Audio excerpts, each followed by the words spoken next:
As we read the scriptures together in morning and evening prayer through the year, our normal approach is to simply go through the Bible, chapter 1 today, chapter 2 tomorrow, chapter 3 the next day. But as we're going into Holy Week, we're going to have a little interruption in that. So from Maundy Thursday through Easter Sunday, we'll have special readings, and the readings that were set up for April 9th through 12th we'll just not read this year unless we go back and some other time find a way to fill that in from our own personal time.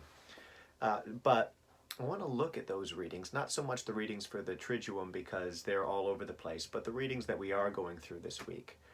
First of all, we're in Leviticus, and lots of different places in Leviticus. One of them that's particularly suitable this week is the Day of Atonement.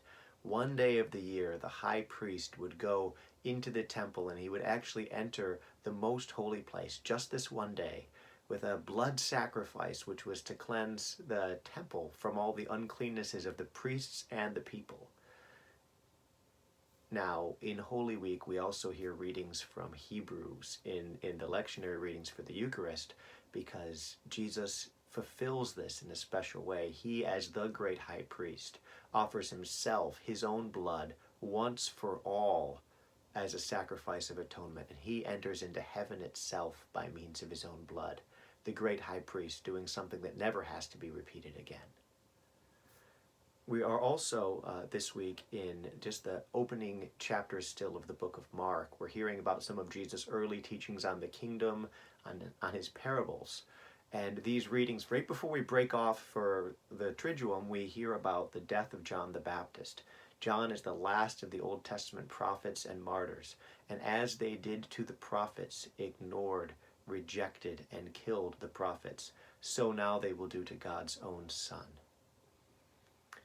We hear in the pastoral epistles, letters to Titus and Timothy, young men who now have taken over leadership of some of the churches.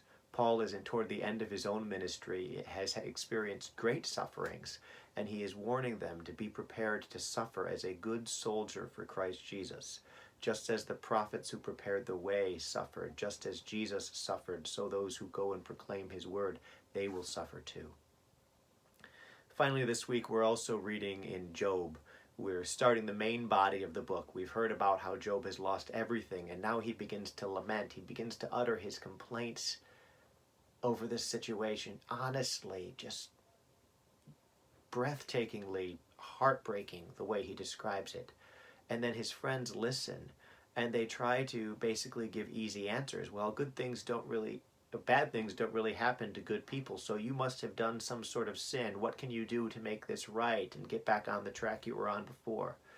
Maybe we need to read these verses and these chapters in this particular time. We're surrounded by so much human suffering right now, and it's so easy when we hear it to try to add our 2 cents, add our advice. And sometimes what we need to do is just listen to somebody and allow them to complain and to weep with them.